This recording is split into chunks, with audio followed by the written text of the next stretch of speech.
आज हम लोग एक बहुत ही इंटरेस्टिंग टॉपिक के बारे में बात करने वाले हैं दोस्तों, जिसका नाम है लिविंग वर्ल्ड।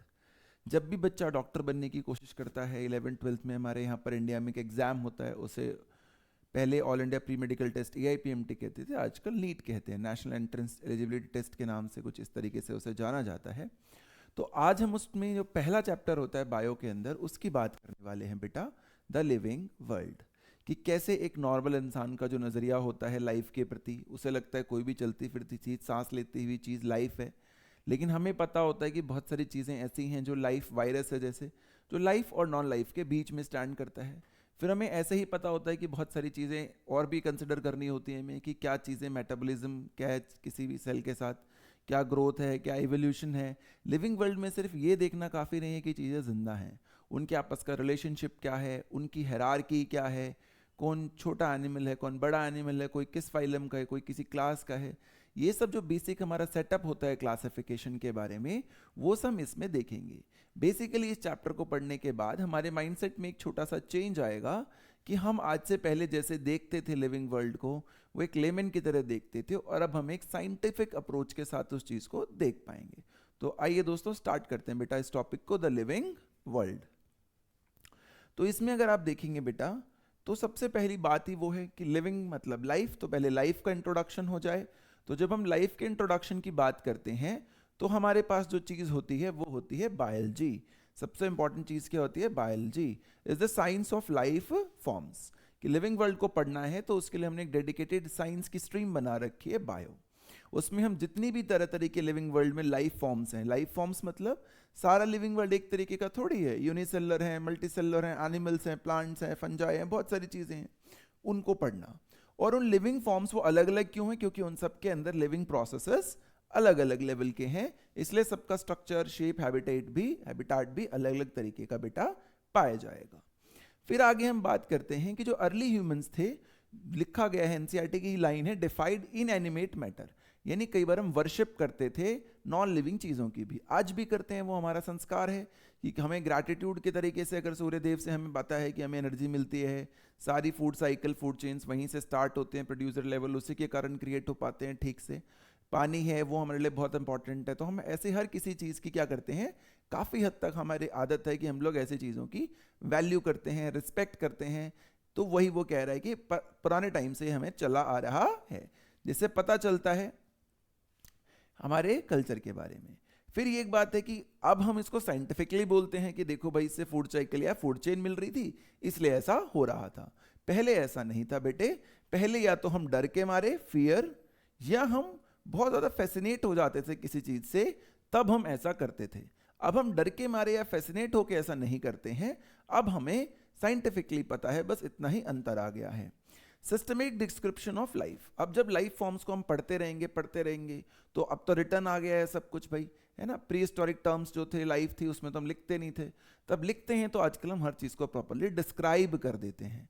कैसे कि मैंने अगर एक डॉग देखा तो मैं बता दूंगा डॉग कैसा होता है, उसके क्या क्या करेक्टर होते हैं, ताकि कल को कोई और किसी को भी डॉग दिखे और वो कंपेयर करने लगे कि ऐसा क्या कभी पहले डिस्कवर हुआ है, तो उसे वो रिटर्न प्रूफ मिल जाए, है ना। वो रिटर्न प्रूफ एक जगह जमा हो जाए। ऐसा ज़रूरी नहीं है कि जब तक उस इंसान से नहीं मिलोगे जिसने डॉग देखा है तो आप देख ही ना पाओ, आप सब कंपेयर ही ना कर पाओ दो चीज़ों को। तो हमने एक साइंटिफिक डिस्क्रिप्शन तरीका बना रखा है आजकल, कि जब कोई भी ऑर्गेनिज्म हमें हमें आइडेंटिफाई करना होता है, किसी भी लाइफ फॉर्म को हमें पढ़ना होता है, चाहे वो एनिमल हो या प्लांट हो, तो हम उस लाइफ फॉर्म के बारे में सबसे पहले उसके करेक्टर नोट डाउन करते हैं, फिर हम उसे कंपेयर करते हैं कि क्या वो किसी और एग्जिस्टिंग स्पीसीज जैसा है या नहीं है। फिर उसके बाद हम नंबर 3 पर उसको अकॉर्डिंगली नाम दे देते हैं कि अच्छा भाई, इस ग्रुप जैसा लग रहा है तो शायद ये इसका नाम रखा जा सकता है, जो पहले से हमने नाम रखे हुए हैं साइंटिफिकली। लास्ट में फिर हम उसे अलग अलग कैटेगरीज में क्लासिफाई कर देते हैं। तो देखो वही होता है बेटा, characterisation, identification, nomenclature and classification, है ना। क्लासिफिकेशन क्यों जरूरी है, ये क्वेश्चन आपसे इस चैप्टर में बहुत बार पूछा जाएगा। भाई इतनी सारी लाइफ फॉर्म्स हैं, अगर मैं क्राइटेरिया ही नहीं रखूं, उनको किसी हिस्से में बांटूं ही ना, तो कितना मुश्किल हो जाएगा किसी भी चीज़ के बारे में जानना, पढ़ना, समझना। इट इज़ जस्ट लाइक कि एक लाइब्रेरी में 10 लाख किताबें हैं, मैंने कोई अल्फ़ाबेटिकल अरेंजमेंट नहीं करी, कोई सब्जेक्ट वाइज अरेंजमेंट नहीं करी, तो फिर कितना मुश्किल है उसमें से किसी भी इंफॉर्मेशन को निकाल पाना। इसीलिए क्लासीफाई करना चीज़ों को बहुत इंपॉर्टेंट हो जाता है। जैसे हम ह्यूमन से हम अपने आप को एनिमल किंगडम में क्लासीफाई करते हैं, अगर हम ऑर्डर पे बात करेंगे तो हम अपने आप को प्राइमाटा ऑर्डर में क्लासीफाई कर जाते हैं, इस तरीके से क्लास मैमिलिया में क्लासीफाई कर जाते हैं, ऐसे कह रहा है वो आपसे, राइट। जब हमने इस तरीके से चीज़ों को अरेंज करा तो हमें पता चला कि मैं ही अकेला नहीं हूँ भाई, मैमल ग्रुप में डॉग भी है, कैट भी है, डॉल्फिन भी है, मैं ही अकेला नहीं हूँ कॉर्डेटा फाइलम में, एव्स भी हैं, रेप्टाइल्स भी हैं। तो हमें समझ में आया कि आपस में हमारे अलग अलग जितने भी लाइफ फॉर्म्स हैं उनके बीच में क्या है बेटा, उनके बीच में रिलेटेड हैं वो एक दूसरे से, कहीं ना कहीं उनका आपस में क्या पाया जाता है बेटा, लिंक पाया जाता है, वो एक दूसरे से जुड़े हुए होते हैं। जैसे यहाँ आपको बहुत सारे लाइफ फॉर्म्स का पिक्चर दिख भी रहा होगा, पैरट दिख रहा होगा, आंट्स जैसे स्ट्रक्चर दिख रहे होंगे, फिशेस दिख रहे होंगे वगैरह। तो ये पहला पेज हो गया कि बायो के अंदर डिफरेंट डिफरेंट लाइफ फॉर्म्स हमें देखनी है, कैसे कोई लाइफ फॉर्म आएगी तो हम उसे डिस्क्राइब करेंगे ताकि बाद में उसे दूसरे से इजीली क्या कर सके बेटा, कंपेयर कर सके। अब आगे चलते हैं बेटा, देखो नेक्स्ट स्लाइड पे, तो हमें पता चलता है नेक्स्ट स्लाइड जो हमारे पास है बेटे, वो है एक साइंटिस्ट की जिन्होंने बहुत ज्यादा काम किया है बायोलॉजिकल वर्ल्ड में। उनका नाम बहुत इंपॉर्टेंट है हमारे लिए, उनका नाम है अर्नेस्ट मेयर। क्यों इंपॉर्टेंट है, क्योंकि जैसे हम 12th क्लास के इवोल्यूशन में जाके पढ़ेंगे कि डार्विन नाम का एक साइंटिस्ट था, यहां पर वही नाम है, the Darwin of the 20th century. कौन है बेटा, वो अर्नेस्ट मेयर हैं। ये क्वेश्चन आपसे बहुत बार पूछा जा सकता है, आपको पता होना चाहिए। पिछले साल भी क्योंकि नीट के अंदर उन्होंने रिडक्शनल बायोलॉजी पे एक क्वेश्चन पूछ लिया था। हार्वर्ड यूनिवर्सिटी में इवोल्यूशनरी बायोलॉजिस्ट के तौर पे काम किया उन्होंने। आज जो हम बायोलॉजिकल स्पीसीज की डेफिनेशन एक्सेप्ट करते हैं उसके बारे में लिखा। 3 उनको मेन प्राइजेस मिले बेटा। प्राइजेस का शायद ही आपसे कोई क्वेश्चन पूछे, बट वो स्क्रीन पे लिखा हुआ है, अगर आप इसे देखना चाहते हैं तो देख सकते हैं। The Balzan prize, international prize for biology and the Crafoord prize, हर एक का ईयर भी मेंशन्ड है बेटा। ये फोटो ध्यान रखनी है, ये अर्नेस्ट मेयर हैं। अगर हम आगे बात करते हैं बेटा इसी के बाद, तो बायो की इंट्रोडक्शन हो गई, उसके मेन साइंटिस्ट का नाम हो गया। तो आगे हमारे पास है कि लाइफ, ठीक है बहुत सारे अलग अलग तरीके की है, बट लाइफ है क्या। तो लेमन में तो अलग डेफिनेशन होती है, बट जैसा मैंने शुरू में कहा था, चैप्टर पढ़ने के बाद हमारा साइंटिफिक टेम्परामेंट बिल्ड होना चाहिए, हम चीज़ों को थोड़ा अलग नज़रिए से देखें, ये बहुत ज़रूरी है। जैसे वो देखेगा कैसे, वो ऐसे देखेगा कि आपको ये पता होना चाहिए कि सिर्फ ये नहीं कि लिविंग क्या है, नॉन लिविंग से उसमें डिफरेंस क्या है।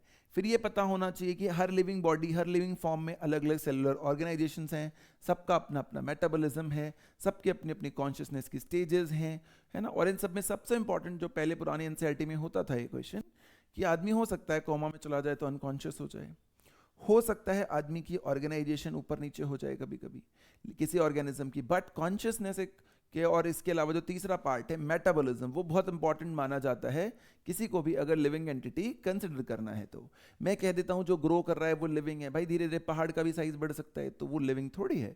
इसलिए देखो फर्क है, जब हम चैप्टर पढ़ने के बाद में सोचेंगे तो हमें ये बात बहुत क्लियरली दिखेगी कि हमारा जो अप्रोच है बेटा वो चैप्टर की तरफ बदल गया है, सोचने का तरीका बदल गया है। एक बहुत कॉमन सी लाइन है जो मेरे को मेरे टीचर्स ने सिखाई थी कि देखो बेटा बहुत सिंपल सी बात है, अगर मेरे को कोई चीज़ आती है अच्छे से तो मैं आराम से समझा दूंगा, अगर मैं कोई चीज़ आराम से नहीं समझा पा रहा हूँ या आप नहीं समझ पा रहे हैं तो शायद हम दोनों को ही उस कॉन्सेप्ट की क्लैरिटी नहीं है। कोई बहुत मुश्किल चीज़ नहीं होती किसी भी सब्जेक्ट को पढ़ना, सिर्फ आपको ध्यान से अच्छे से एक ही सोर्स को बार बार पढ़ना होता है ताकि आपको कॉन्सेप्ट क्लैरिटी अच्छे से आ जाए बेटे। फिर हम आगे बात करते हैं फिलोसफिकल क्वेश्चन क्या है। तो फिलोसफिकल जो हमारे स्पिरिचुअलिटी में सिखाते हैं कि पर्पस ऑफ लाइफ क्या है, जीवन का उद्देश्य क्या है, वो भी हर किसी का अलग अलग ही होता है। आगे अगर हम देखते हैं तो है ना, अलग अलग होता है, मतलब कि भाई हम सब ह्यूमन है, बट फिर भी हो सकता है हम सबका मन, हम सबके सोल, स्पिरिट, जो हम थाइमस कहते हैं सोल या स्पिरिट के लिए जो वर्ड यूज होता है हमारे टेक्निकल भाषा में, तो उसमें भाई हमें पता होना चाहिए कि हो सकता है हम सब ह्यूमंस और हम सबका पर्पस अलग अलग हो, एंड दैट्स फेयरली डिफरेंट, कि एक इंसान का दूसरे इंसान से सोचने समझने का तरीका अलग है, इसमें कोई भी गलत बात नहीं होती है। We should always respect the differences, इसी को बोलते हैं हम बेटा डाइवर्सिटी। जैसे आप इस डायग्राम में देख भी पा रहे होंगे कि देयर इज अ डाइवर्सिटी, कि भाई ये वाला जो है ये एक्वाटिक लाइफ दिख रही है, ये भाई टेरेस्ट्रियल जैसे दिख रही है, ये एरियल दिख रही है ना। तो देखो लाइफ जो है वो हमें अलग अलग फॉर्म्स में बहुत ही क्लियरली नजर आ रही है। हमें पता होना चाहिए कि लाइफ के अलग अलग फॉर्म्स एग्जिस्ट करती हैं। कितनी है जो आज एस्टिमेट हमारा है वो है बेटा 1.7 से 1.8 मिलियन। हमें ऐसा लगता है कि शायद इतनी स्पीसीज अभी हैं। ये नंबर ऑफ स्पीसीज की बात कर रहा है। एक स्पीसीज में बहुत सारे लोग हो सकते हैं, जैसे होमो सेपियंस एक स्पीसीज है तो इसमें बहुत सारे ह्यूमंस हैं, तो नंबर ऑफ इंडिविजुअल की संख्या तो इससे ज्यादा आ जाएगी। ऐसे इंडिविजुअल्स जो एक साथ रह सकते हैं, इंटरब्रीड कर सकते हैं, फर्टिलाइज कर सकते हैं आपस में, उसे एक स्पीसीज कह देते हैं। जैसे मैंगोफेरा इंडिका हो गई, ये जितनी भी चीजें होती हैं ये सब स्पीसीज हैं। सोलेनम ट्यूबरोसम हो गई, ये सब मैंगो या पोटैटो, ये सब स्पीसीज होती हैं। ऑब्जर्वेशन ऐसे ही हमने देखी है बेटा कि अगर मैं एक डेंस फॉरेस्ट को देखूं और एक सिटी पार्क को देखूं तो कहां पर मुझे ज्यादा बायोडाइवर्सिटी दिखेगी। तो ऐसा देखा गया है, कॉमन सेंस भी कहती है यही बात मेरे बच्चे, कि हमें ज्यादा बायोडाइवर्सिटी जो है वो डेंस फॉरेस्ट में नजर आएगी रेदर देन ए सिटी पार्क। और नए नए ऑर्गेनिजम्स जो हैं बेटा वो में धीरे धीरे हम पढ़ते ही जा रहे हैं, हमें पता चलता ही जा रहा है जैसे जैसे आगे बढ़ रहे हैं। एस्टिमेट्स हैं शायद ये 8-10 मिलियन तक भी वैल्यू पहुंच जाए। तो देखो हमने सबसे पहले बायोलॉजी के इंट्रोडक्शन की बात करी, फिर हमने आगे बात करी साइंटिस्ट के बारे में, फिर हमने बात करी लाइफ क्या है, कैसे हम साइंस के अप्रोच के थ्रू लाइफ को समझते हैं, सिर्फ ग्रोथ होना नहीं लाइफ होती। और अब हम बात कर रहे हैं डाइवर्सिटी की, कि लाइफ की फॉर्म्स अलग अलग किस किस हैबिटेट में, जैसा हैबिटेट था, जैसा उसका रहने का नाइक था, उसी हिसाब से चीज़ें बेटा टाइम के साथ क्या करती हैं, डेवलप कर जाती हैं। इसके बाद अगर हम आगे पढ़ते हैं बेटे तो हमारे पास आता है द नीड फॉर नॉमेनक्लेचर, कि भाई जब इतने सारे लोग हैं तो ये ज़रूरत ही क्यों है कि मैं खुद को ह्यूमन बुलाता हूँ, किसी को डॉग बुलाता हूँ, किसी को कैट बुलाता हूँ, ऐसी जरूर किसी को मैंगो कह रहा हूँ, किसी फ्रूट को एप्पल कह रहा हूँ। ये नॉमेनक्लेचर तुम खुद सोचो क्यों ज़रूरी है। अगर ये ना हो तो कन्वर्सेशन कितनी मुश्किल हो जाएगी, किसी चीज़ के बारे में बात करना, उसे डिस्क्राइब करना कितना मुश्किल हो जाएगा। और अगर इसमें लोकल नेम है तो फिर एक दिक्कत है उसके साथ, मान लो मैं एप्पल कह रहा हूँ और साउथ में उसे कुछ और कह रहे हैं, वेस्ट में उसे कुछ और कह रहे हैं, तो ज़्यादा बेहतर क्या होगा कि जब मेरे को नाम देना ही है तो मैं एक ही नाम दे दूं कि हर जगह वही नाम चलेगा और बहुत ईजिली लोग समझ पाएंगे कि हम किस चीज़ की बात करना चाह रहे हैं। तो देखो इसीलिए यही ज़रूरत होती है बेटा, और लोकल नेम वेरी करते हैं इसलिए हमने साइंटिफिक नाम रखा हुआ है। नाम रखने से पहले से सबसे इंपॉर्टेंट स्टेप है, हालांकि एनसीईआरटी में इसी सीक्वेंस में है, बट जो हमने पहले पेज पे देखा था, पहले होनी चाहिए आइडेंटिफिकेशन। हमें पहले कैरेक्टर लिखना है, फिर कंपेयर करना है कि कैसे वाला है ये, फिर उस बेस पे उसका नाम देना होता है। इसलिए लिखा भी है नॉमेनक्लेचर इज ओनली पॉसिबल जब ऑर्गेनिज्म को ठीक से क्या कर दिया जाए, डिस्क्राइब कर दिया जाए। डिस्क्राइब करने का मतलब होता है कि जो उसके कैरेक्टर्स हैं वो आपने अच्छे से बता दिए हैं कि क्या क्या उसके फीचर्स हैं। उस बेस पर फिर आप उसे कंपेयर करते हो और आइडेंटिफाई कर लेते हो, फिर उसका नाम रखा जाता है। हालांकि सीक्वेंस में नीचे आइडेंटिफिकेशन लिखा है, ऊपर नॉमेनक्लेचर। भाई बिना देखे बिना आइडेंटिफाई करे मैं कैसे बता सकता हूँ कि ये सर्कल है, स्क्वायर है, एप्पल है, मैंगो है, तो सिंपल सी बात है।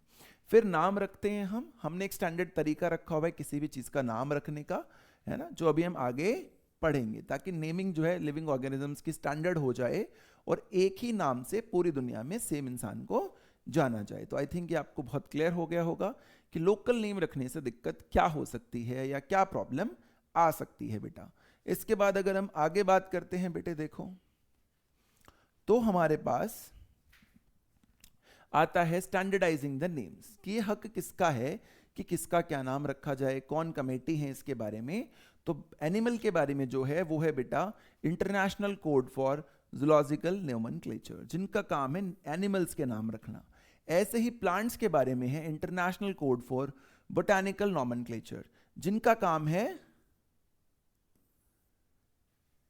प्लांट्स के बारे में नाम रखना।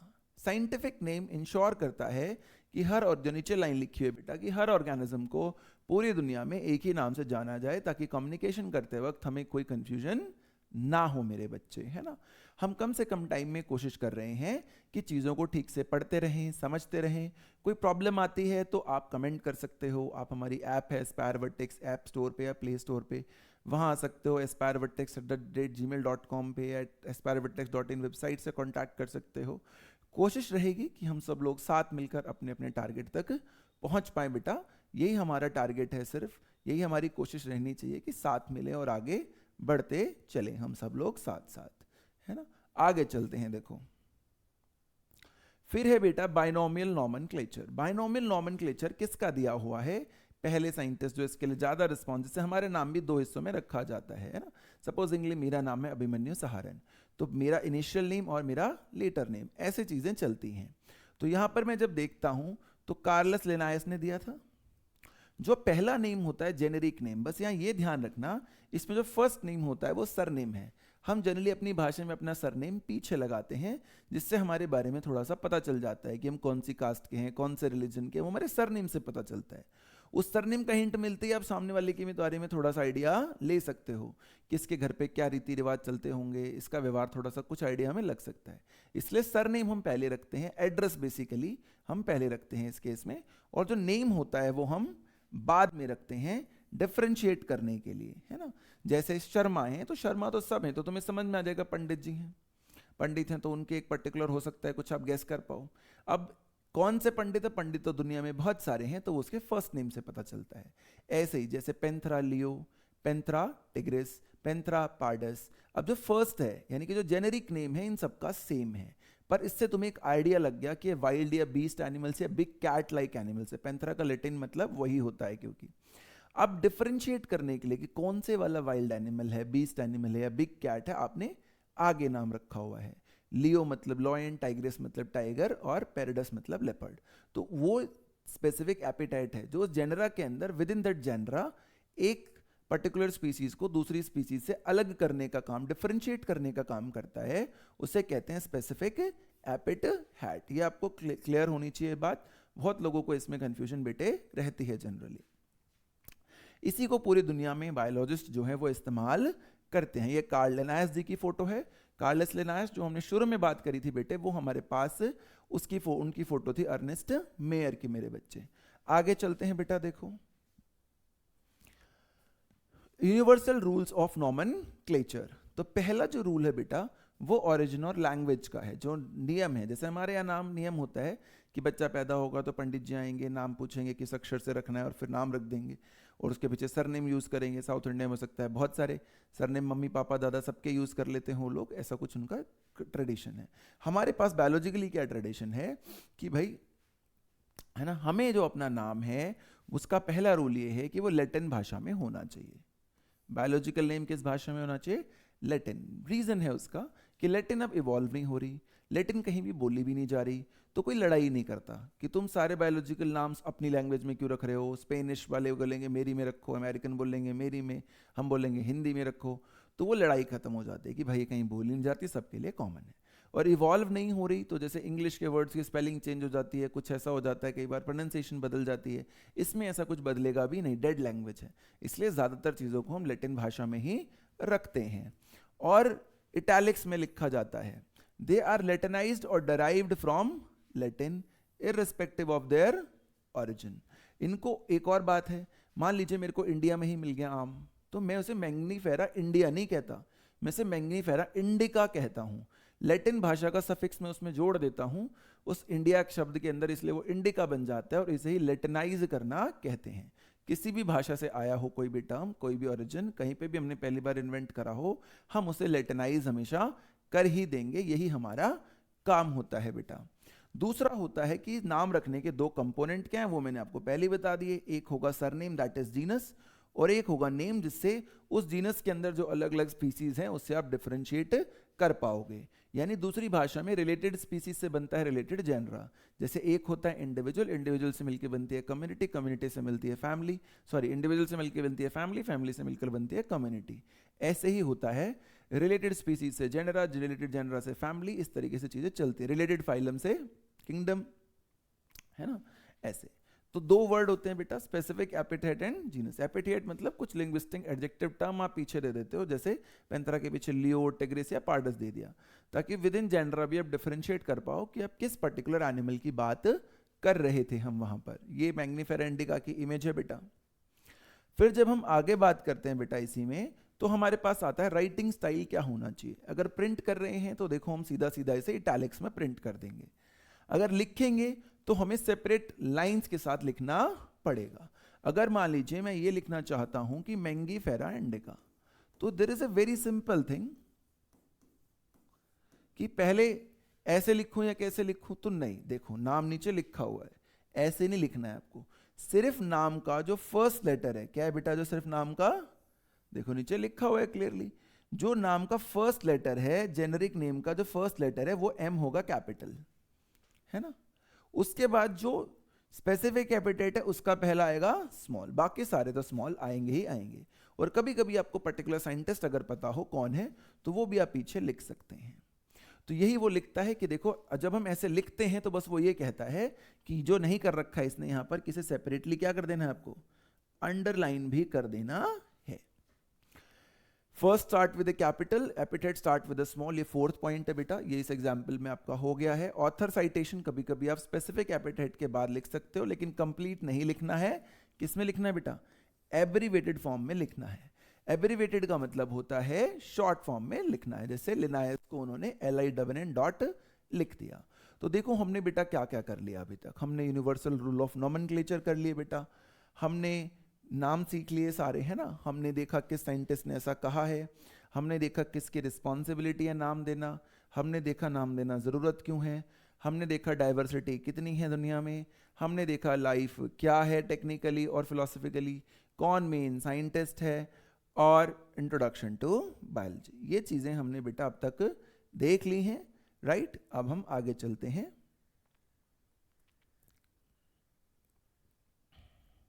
ठीक है, अब हम आगे चलते हैं कि व्हाट इज क्लासिफिकेशन। क्लासिफिकेशन का मतलब है हमने बांट रखा है लिविंग वर्ल्ड को, जब हमने सबको पढ़ लिया, डिस्क्राइब कर लिया, तो जो जो एक जैसे थे, मान लीजिए कि मैं जो है मैमल में आता हूँ, मेरे पास ह्यूमन के पास मेमोरी ग्लैंड्स होती हैं, तो और जो स्पीसीज जिनके पास मेमोरी ग्लैंड मुझे डिस्क्राइब करते हुए मिली, वेल्स में मिली, डॉल्फिन्स में मिली, कैट में, डॉग में, तो मैंने सबको किस में रख दिया, एक उसी ग्रुप में रख दिया, और उस ग्रुप का नाम रख दिया, इन सबके पास एक कैरेक्टर है मेमिलिया। जिस जिसके पास मेरे को क्लासिफाई कर दिया मैंने उसे क्लास मेमिलिया में, जिस जिसके पास मेरे को एम्ब्रियोनिक डेवलपमेंट में नोटोकॉर्ड मिली, उन सबको मैंने एक जगह क्लासिफाई कर दिया, दैट इज फाइलम कॉर्डेटा। इस तरीके से चीज़ों को जब हम करते हैं तो उसे क्लासिफिकेशन कहते हैं। और आपने एक और बात ध्यान दी होगी बेटा कि एक ही ह्यूमन क्लास मेमिलिया में चला गया और मैं फाइलम कॉर्डेटा का भी हिस्सा हूँ। ये जो तरीका है कि आप एनिमल को क्लासिफाई करते हो इनटू डिफरेंट टेक्सास या कैटेगरीज, इसी को बोलते हैं टेक्सोनॉमी। क्या बोलते हैं, टेक्सोनॉमी। इसमें जो फाइलम वर्ड है या क्लास वर्ड है, इसको जनरली कैटेगरी कहते हैं, वो फिक्स्ड है। फ्लेक्सिबल क्या है कि फाइलम कॉर्डेटा भी हो सकता है, फाइलम नॉन कॉर्डेट्स भी हो सकते हैं, क्लास मेमिलिया भी हो सकता है, क्लास एव्स या रेप्टाइल भी हो सकते हैं। ये जो एव्स, रेप्टाइल्स, मेमिलिया है, ये टेक्सॉन्स कहलाते हैं जनरली किसी ग्रुप के लिए, और पहले वाला शब्द कैटेगरी कहलाता है। तो मैं ये बोल सकता हूँ कि मैं ही फाइलम कॉर्डेटा का भी हिस्सा हूँ, मैं ही क्लास मेमिलिया का भी हिस्सा हूँ, मैं ही ऑर्डर प्राइमेटा का भी हिस्सा हूँ। इसको बोलते हैं कि एक इंडिविजुअल को आपने डिफरेंट टेक्सास में क्लासिफाई कर दिया, या एक पर्टिकुलर इंडिविजुअल या एक कम्युनिटी बहुत सारे टेक्सास को रिप्रेजेंट कर सकती है, टेक्सॉन्स को रिप्रेजेंट कर सकती है बेटा। यही क्लासिफिकेशन होती है, by which anything is grouped into convenient categories. जैसे मैंने बांट दिया किसी भी चीज को, सब चीजों को उठा के मैंने किसी एक क्लास में रख दिया जो कि कन्वीनिएंट कैटेगरी है। क्लास कौन सी है, मेमिलिया हो सकता है, एव्स हो सकता है, रेप्टाइल्स हो सकते हैं। Based on easily observable characters, बहुत आसान है मेमोरी ग्लैंड्स को ऑब्जर्व करना। फेदर्स दिख रहे हैं तो बोल दिया कि कौन है ये, बर्ड्स हैं। फिश जैसा दिख रहा है तो बोल दिया कौन है, फिश है। तो उस बेस पर हमने उन ऑर्गेनिजम्स को, लिविंग वर्ल्ड के ऑर्गेनिजम्स को छोटे छोटे हिस्सों में बेटा क्या कर रखा है, क्लासिफाई कर रखा है। टेक्सा साइंटिफिक टर्म इनके लिए, बेसिकली ऐसा एनसीईआरटी लिखती है। जैसे मैंने अभी आपको बोला किंगडम कैटेगरी है, प्लांटाई या एनिमलाई हो सकता है, तो ये टेक्सा हो गया एक। क्लास कैटेगरी है, मेमिलिया, एव्स, रेप्टाइल कुछ भी हो सकता है, तो ये क्या हो गया, ये एक मैमल की बात हो गई जैसे अभी हमने करी।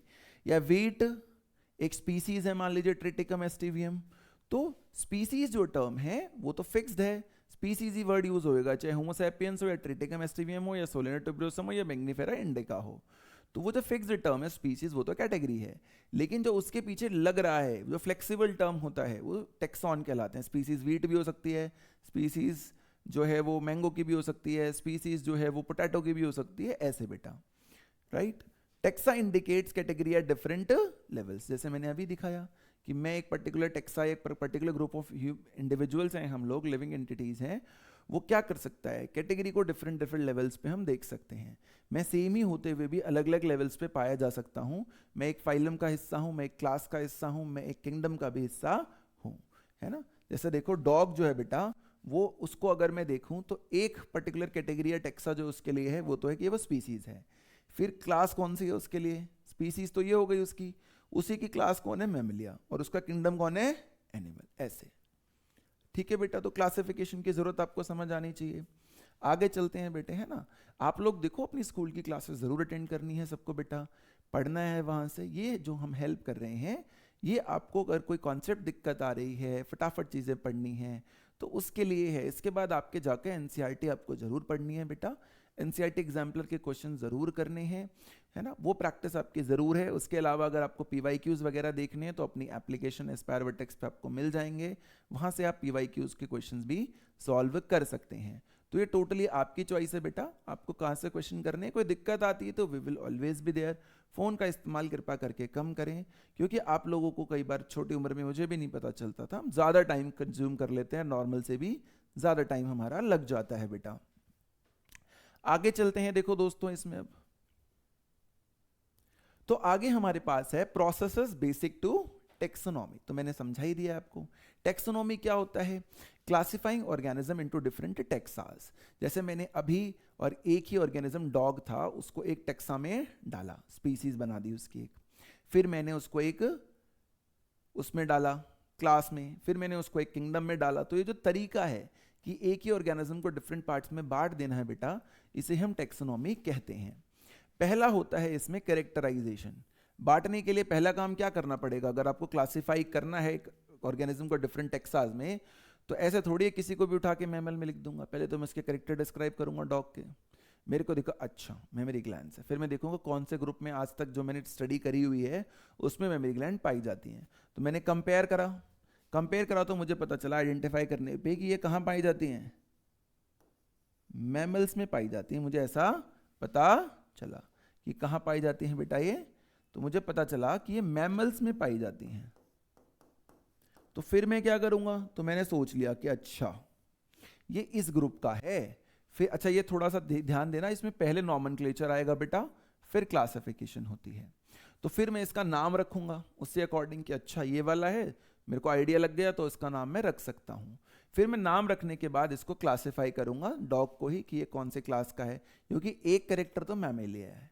अब मान लो मैंने दूसरा कैरेक्टर पढ़ा उसका, और मेरे को उसी में दूसरा कैरेक्टर, एक कैरेक्टर तो मिल गया इसके अंदर क्या कि इसके पास मेमोरी ग्लैंड्स हैं। दूसरा कैरेक्टर मान लो मेरे को मिल गया कि इसके एम्ब्रियोनिक डेवलपमेंट में नोटोकॉर्ड है। तो मेमोरी ग्लैंड के बेसिस पे तो ये क्लास मैमिलिया का हिस्सा हो गया, लेकिन नोटोकॉर्ड के बेसिस पे किसका हिस्सा हो जाएगा, ये फाइलम कॉर्डेटा का हिस्सा हो जाएगा। तो वहां पर फिर मुझे इसके लिए एक अलग कैटेगरी बनानी, दूसरी कैटेगरी में रखूंगा मैं इसे, दैट इज फाइलम।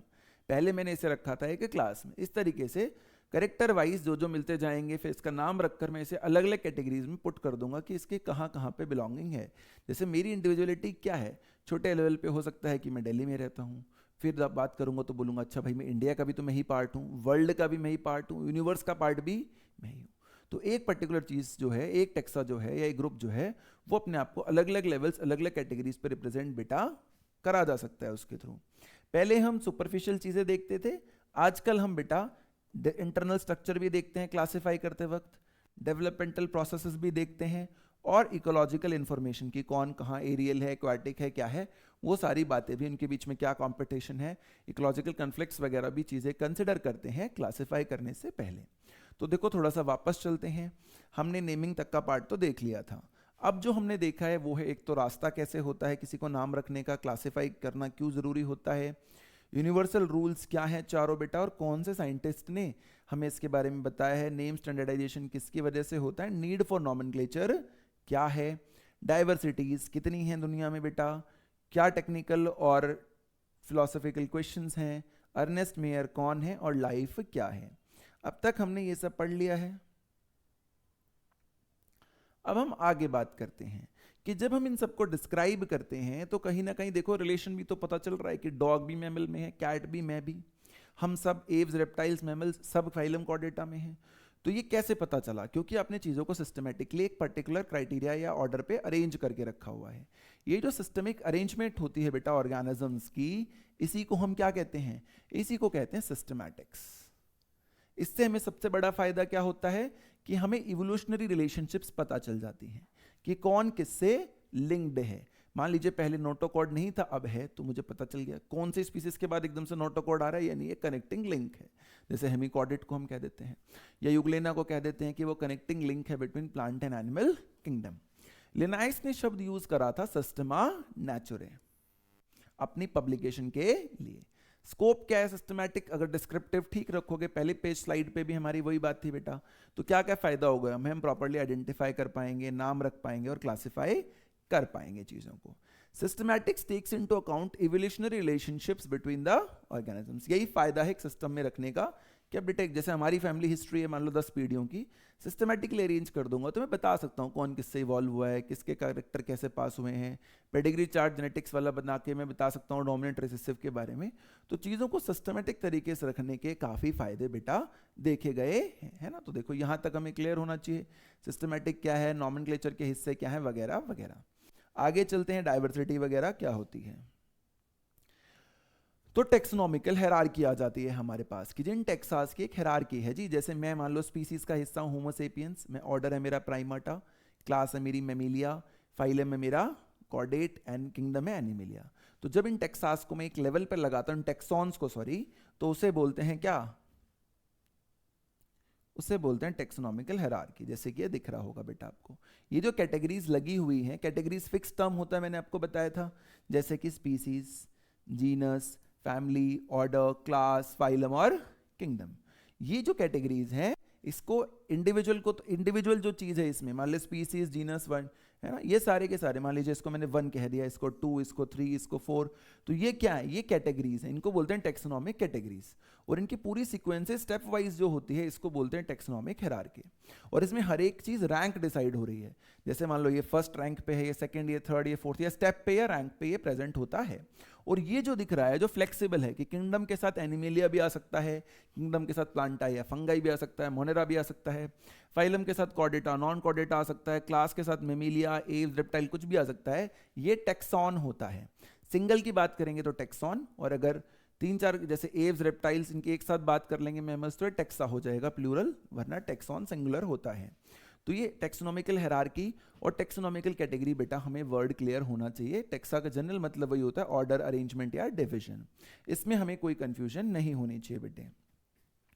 अब देखो यही वो आपको बता रहा है, क्लासिफिकेशन जब हम करते हैं, अलग अलग स्पीसीज में अलग अलग चीज़ों में बांटते हैं, तो हायरार्की ऑफ स्टेप्स होते हैं कि हमें पहले उस चीज़ को किसी एक स्पीसीज के अंदर क्लासिफाई करना है, फिर हमें उसे एक किंगडम में भी डालना है, फिर उस पर्टिकुलर ऑर्गेनिज्म या ग्रुप ऑफ ऑर्गेनिज्म को मुझे क्लास में रखना है, एक मैमल में रखना है, इस तरीके से मैं, इसलिए इसको सिस्टमिक डिस्क्रिप्शन बोला जाता है। मैं रखता हूं जहां पे हर स्टेप, जैसे मैंने अभी दिखाया था, रैंक या कैटेगरी को रिप्रेजेंट करता है। टेक्सोनॉमिक कैटेगरी क्या है? Part of overall taxonomic arrangement. Overall मतलब स्पीसीज से लेकर किंगडम तक का वो। टेक्सॉन क्या है? जो एक रैंक है, पर्टिकुलर एक लेवल पर है।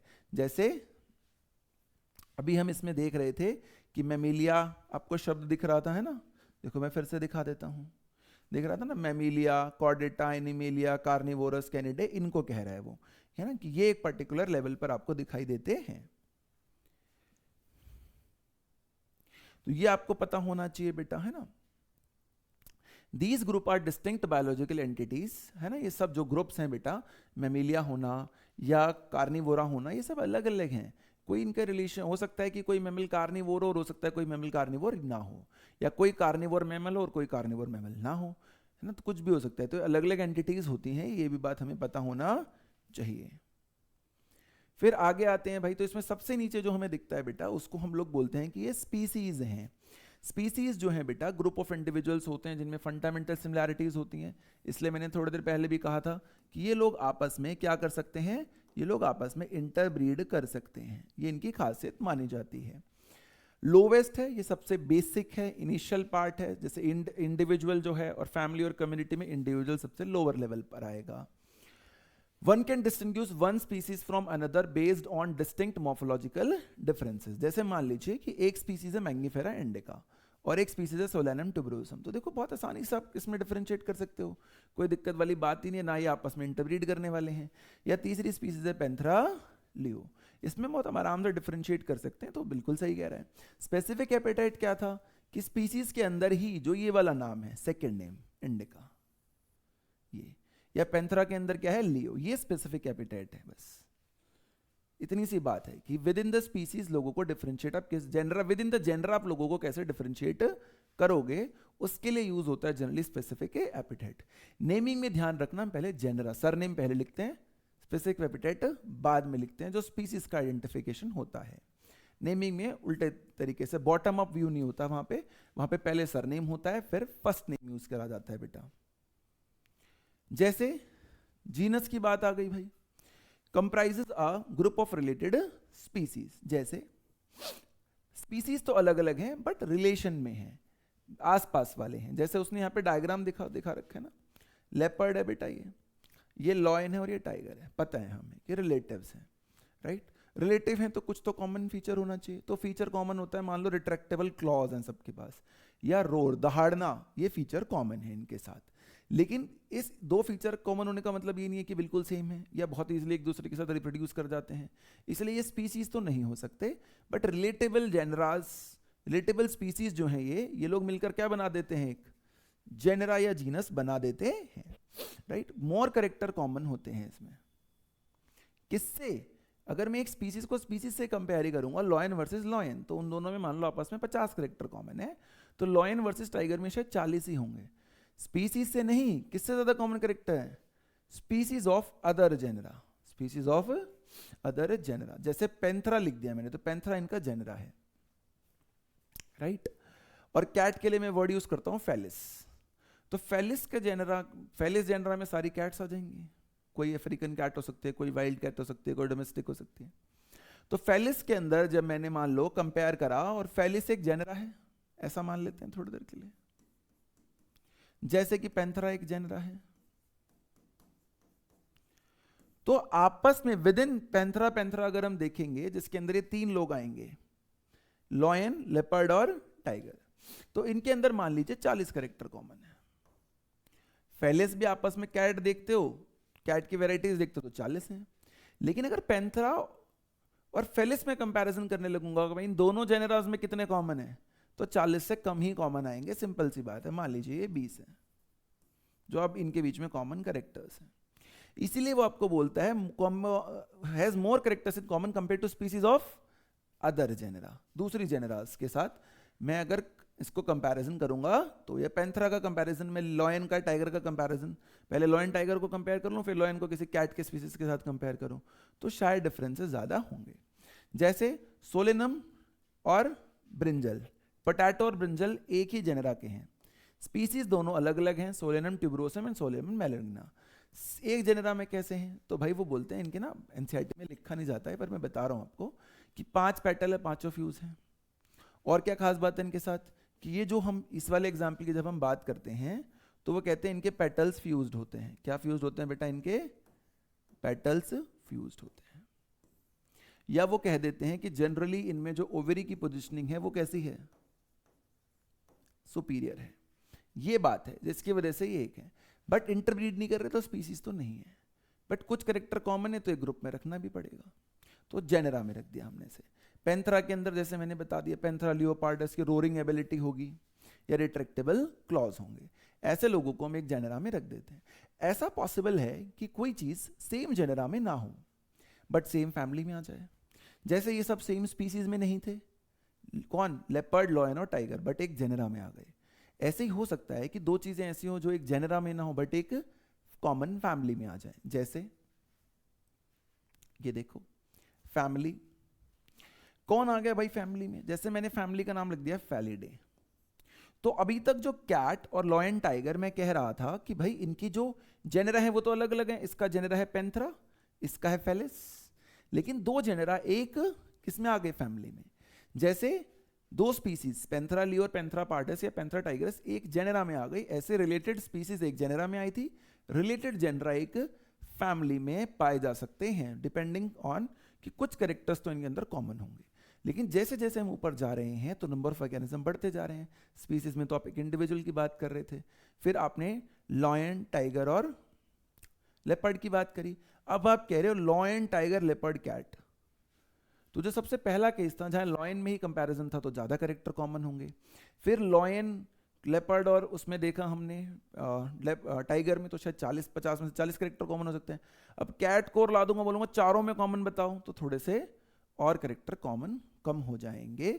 ऐसा सिंपल सी देखने वाली बात होती है बेटा। ऐसी प्लांट के केस में सोलेनेसिया एक फैमिली होती है। जनरली कहते हैं कि इनके जो प्रोडक्ट्स होते हैं, इनके जो फ्लावर्स वगैरह हैं, उनमें एल्कलॉइड्स होते हैं जो कामनेस प्रोड्यूस कर सकते हैं। ये सन लविंग होते हैं, इसलिए सोलेनम नाम रखा जाता है।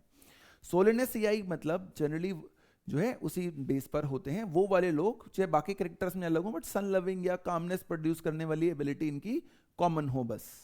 जैसे इनके अंदर क्या कॉमन होना चाहिए था, जेनरा में जब हम बात कर रहे थे तो हम बोल रहे थे रोरिंग एबिलिटी हो, तो कॉमन हो जाएंगे सारे एक जगह पे। जैसे अब ये सारे 7 है तो बोलते हैं अच्छा भाई इनमें रोरिंग एबिलिटी तो कॉमन नहीं है, बट रेट्रैक्टेबल क्लॉज वाली बात तो भी कॉमन हो सकती है, इसलिए इनको 7 रख लेते हैं हम लोग। तो किसी भी कैरेक्टर के बेस पर जो कॉमननेस देखी जाएगी। बट जैसे जैसे आप रैंक वाइज ऊपर जाओगे तो सबसे ज्यादा कॉमन कैरेक्टर फर्स्ट रैंक में आपस में मिलेंगे, धीरे धीरे नंबर ऑफ कॉमन कैरेक्टर्स घटते चले जाते हैं। तो सोलेनेसियाई के 2 एग्जाम्पल इसने यहाँ पर लिख दिए। पेटूनिया ओल्ड वर्ड है, टोबैको प्लांट के लिए यूज होता था, फ्रेंच वर्ड है पेटूना। दतूरा तो हमारे यहाँ पे होली वगैरह पे और कई बार लोग कंज्यूम कर लेते हैं, भांग दतूरा वगैरह कैनाबिनॉइड्स जो हैं, भांग वगैरह तो कैनाबिनॉइड है ही, और ये हेलिकोनोजेनिक होते हैं। भ्रम, मति भ्रम कहते हैं जैसे हिंदी में, भ्रम की स्थिति पैदा कर देते हैं ये दतूरा वगैरह के प्लांट्स भी। ह्यूमन एल्डर डिजीज में ये बहुत इंपॉर्टेंट एक डायग्राम बेस्ड काइट्रोपा belladonna and datura 12th class में, वो भी आपसे पूछा जा सकता है बेटा। आगे चलते हैं, देखो तो फैमिली की बात हो गई। ऑर्डर, ऑर्डर मतलब अब जो फैमिलीज अलग अलग थी, जैसे कैनिडे और फेनिडे, कैट और डॉग फैमिली में तो सेम लेवल पर नहीं है बट एक ऑर्डर में आ सकते हैं। कैसे कि वैसे तो अलग अलग हैं लेकिन दोनों कार्निवोरस हैं, फ्लैश ईटर है, ये वाला फीचर इनके साथ कॉमन है। तो देखो कैनिडे और फेलिडे। बच्चे को कई बार लगता है C4 कैट है तो कैनिडे उसका है, नहीं, ये ध्यान रखना ऐसा नहीं है बेटा। इसमें भी कुछ कुछ कैरेक्टर्स होंगे बट देखो उसने लिख दिया फ्यू सिमिलर कैरेक्टर्स। फ्यू ऊपर ज्यादा सिमिलर थे, जैसे जैसे नीचे ज्यादा सिमिलर थे, जैसे जैसे ऊपर जा रहे हो नंबर ऑफ कॉमन कैरेक्टर्स जो है बेटे वो कम होते चले जाएंगे। जैसे ऑर्डर पॉलिनोमियल्स, एक ही फीचर कॉमन होना चाहिए कि ये सारे क्रीपिंग प्लांट्स हैं। कैसे प्लांट है बेटा ये? क्रीपिंग, जमीन से सटने वाले। या कॉन्वोलिसियाई है, ये वो लोग होते हैं जो किसी सपोर्ट स्ट्रक्चर को पकड़ लेते हैं और उसके अराउंड अपनी ग्रोथ, अपने शूट की ग्रोथ ऊपर कराते रहते हैं, उसको कॉन्वोलिसियाई के नाम से जाना जाता है। तो जिस भी प्लांट में कॉमन फीचर होगा वो इसी ऑर्डर का पार्ट होगा। जैसे जिसके पास भी इरेक्ट पोस्चर होगा वो प्राइमेटा होगा, लेकिन प्राइमेटा भी तो एक ऑर्डर ही है ऐसे। तो यहां पर ये उन्होंने बेटा डायग्रामेटिकली भी दिखाया आपकी मदद के लिए, अगर आप देखना चाहो तो देख सकते हो कि ऑर्डर पॉलिनोमियल्स में 2 फैमिलीज आ गई जो अब तक अलग अलग थी, कॉन्वोलिसियाई और सोलेनासियाई। या जब हम फैमिली की बात कर रहे थे थोड़े देर, जैसे देखो एक ऑर्डर में कौन आ गई? 2 फैमिलीज यानी रिलेटेड फैमिलीज आ गई। इससे पहले जब हम बात कर रहे थे तो हम क्या कह रहे थे कि एक फैमिली में 2 जेनरा आ गए। उससे पहले बात कर रहे थे तो एक जेनरा में 2 स्पीसीज आ गई। तो रिलेटेड ग्रुप्स एक साथ इकट्ठे होते जाते हैं, नंबर ऑफ ऑर्गेनिजम्स का काउंट बढ़ता जाता है। आगे देखो क्लास, क्लास में क्या आ गया भाई? अब 2 ऑर्डर्स जो अब तक अलग अलग थे, जैसे प्राइमेटा एक अलग ऑर्डर था, मैंने नाम लिया था आपको, प्राइमा का मतलब फर्स्ट रैंक है, फर्स्ट होता है generally. To be first, Carnivora, carni मतलब फ्लैशवोरा मतलब ईटर, ये अब तक अलग थे बट किसके अंदर आ गए? एक मैमल ग्रुप के अंदर आ गए। ऐसे ही जो अलग अलग क्लासेस हैं, जहां पे हमने एनिमल किंगडम में भी पढ़ा होता है या पढ़ेंगे जो 11th के बच्चे हैं, कि क्लास एव्स, मैमल, रेप्टाइल अलग अलग हैं बट एक ही छतरी के नीचे आ जाएंगे जब हम बोलेंगे कौन? Phylum Chordata. तो क्लासेस मिलकर किसके अंडर आ सकती हैं? एक पर्टिकुलर फाइलम के अंडर आ सकती हैं, जितनी भी हैं सारी। प्लांट्स के केस में इसके लिए हम एक शब्द यूज करते हैं बेटा, डिवीजन। तो देखो एक बार आपको टॉपिक समझ में आ गया, देखो लिविंग वर्ल्ड के बारे में बेटा कितनी इंटरेस्टिंग एंटरटेनिंग चीजें हैं, कैसे कैसे हम क्लासिफाई करते हैं चीजों को, कैसे नाम रखते हैं, नाम रखने के क्या हमारे पैटर्न्स हैं, टेक्सोनॉमी किसे कहते हैं, टेक्सोनॉमिस्ट किसे कहते हैं, हायरार्की क्या है, कहाँ कॉमन कैरेक्टर है, कहाँ कॉमन कैरेक्टर नहीं है, कौन सी संस्थाएं हैं जो इसके लिए रिस्पॉन्सिबल है, डार्विन ऑफ 20th सेंचुरी क्या है। काफ़ी सारी चीज़ें ऐसी होती हैं बेटा जो हमें पढ़ने को मिलती हैं या हमें समझ में आने में हमारा फ़ायदा होता है बेटा। आगे अगर हम देखते हैं तो किंगडम सबसे लास्ट, कि भाई चाहे कोई सा भी फाइलम हो, कॉर्डेटो या नॉन कॉर्डेटिक किंगडम के अंदर आ जाएंगे। एनिमल, प्लांट दिखा दिया उसने आपको साफ साफ, कोई बड़ी बात नहीं है। नाउ द लास्ट स्लाइड, ये आपके एनसीईआरटी की लास्ट स्लाइड है। देखो यही बात दोबारा बता रहा है वो कुछ एग्जांपल्स के साथ कि कैसे आप क्लासिफाई करते हैं। जैसे मैन है, देखो दिख रहा है ना, विद वेरियस टेक्सोनॉमिक कैटेगरीज, है ना। तो भाई बायोलॉजिकल नेम क्या है इसका, होमो सेपियंस। तो ये जेनेरिक नेम हो गया, ये स्पेसिफिक एपिटाइट हो गया इसका। सेपियंस का मतलब वाइस होना होता है, समझदार जिसको बोलते हैं। हमने खुद ही को खुद समझदार बता रखा है। फैमिली मतलब होमिनिड है, जिसमें ह्यूमन लाइक कुछ फीचर्स आएंगे, उसको होमिनिड ही बोलेंगे। मैमिलिया मतलब जिस किसी में मेमोरी ग्लैंड्स होंगे, हमारे में है तो हम इस ग्रुप में हैं। डॉग, कैट, बाकी लोग भी आ सकते हैं इसी ग्रुप में। कॉर्डेटा फाइलम है, तो देखो एक ही इंडिविजुअल डिफरेंट डिफरेंट टेक्सास को रिप्रेजेंट कर रहा है, डिफरेंट कैटेगरीज को रिप्रेजेंट कर रहा है। ऐसे ही हाउस फ्लाई देखो, एक ग्रुप ऑफ ऑर्गेनिजम्स हैं। डोमेस्टिक रहते हैं तो डोमेस्टिका। ईका देखो इसमें भी लग गया, लेटनाइज कर दिया हमने इसको। मस्किडे मतलब जो फ्लाई कर पाते हैं, जो फ्लाई कर पाएंगे वो इस ग्रुप में हो सकते हैं। जो इंसेक्ट जैसे दिखेंगे वो इस क्लास में हो सकते हैं, कोई भी इंसेक्टा हो। जैसे फीमेल एनोफ्लीज हो सकती है, क्यूलेक्स हो सकती है ना। ऐसे आर्थ्रोपोडा जिसमें ज्वाइंटेड लेग्स होंगे। तो जो भी कॉमन कैरेक्टर्स होते हैं, आर्थ्रोपोडा में स्कॉर्पियन भी आ जाएगा, किंग क्रैब भी आ जाएगा, और ये जो फीमेल एनोफ्लीज हैं ये सब आ जाएंगे बेटा। ये छोटा ग्रुप है, ये बड़ा ग्रुप है। अगर मैं बोलूँ कि सारे आर्थ्रोपोड्स में कॉमन कैरेक्टर ढूंढो तो 5-7 मिलेंगे, लेकिन अगर मैं इंसेक्टा के अंदर ढूंढूं तो शायद थोड़े से ज़्यादा मिल जाएंगे कंपेयर टू फाइलम आर्थ्रोपोडा, है ना। एक इंसेक्ट से दूसरे इंसेक्ट में बोलूंगा तो मान लो 10 कॉमन कैरेक्टर मिल गए, और फिर कोई हमें कहे अच्छा सारे आर्थ्रोपोड्स में बताओ कितने कॉमन कैरेक्टर है, तो थोड़ी मुश्किल हो जाएगी बात। मैंगो, मैंगी फेरा इंडिका, देखो लेटनाइज कर दिया। एनाकार्डिसियाई इंपॉर्टेंट है। एना का मतलब होता है अपवर्ड, और कार्डिसियाई का मतलब होता है हार्ट। जो इसका फ्रूट होता है, उसकी जो सीड है वो फ्लैशी स्टॉक पे हार्ट शेप में उसकी पोजीशन या अरेंजमेंट शेप होती है, इसलिए ऐसा बोलते हैं बेटा। डाइकोटिलेडोनेट, 2 एम्ब्रियोनिक लीव्स। जिस किसी प्लांट में 2 एम्ब्रियोनिक लीफ आएंगे एम्ब्रियोनिक टाइम पे, उसे डाइकॉट कहा जाएगा, उस करेक्टर के बेस पर। हम इसलिए हम पहले क्या करते हैं, हमेशा करेक्टराइज करते हैं, फिर कंपेयर करते हैं। हमने कोई प्लांट देखा उसमें 2 एम्ब्रियोनिक लीफ बन रही थी, तो हमने आइडेंटिफाई करा कि कौन से ग्रुप का है ये, अच्छा डाइकॉट का है, प्लेस कर दिया। फिर हमने देखा अच्छा इसी प्लांट में जो सीड्स हैं वो इनक्लोज्ड हैं, ओवरी से उसे कवर कर रहे हैं, नेक्ड नहीं है, तो हमने इसी को दूसरे ग्रुप कौन से में रखा, आइडेंटिफाई करके नाम रखा उसका और उसे ग्रुप में डाल दिया, एंजियोस्पर्मी। एंजियो मतलब वेसल या कंटेनर, और स्पर्मी का मतलब होता है बेटा सीड। तो सीड जो है बेटा वो किसी वेसल या कंटेनर में प्रेजेंट होगी। अब देखो लास्ट बात क्या है बेटा, वीट। वीट होता है ट्रिटिकम एस्टिवियम। एस्टिवियम मतलब समर सीजन से रहता है। पोएसियाई का मतलब क्या होता है बेटा, पोएसियाई का मतलब होता है फॉडर या grass. Monocot single embryonic leaf, और एंजियोस्पर्म में आपको बेटा पता ही है। तो बेटा ये हमारे आज की स्लाइड्स थी, ठीक है।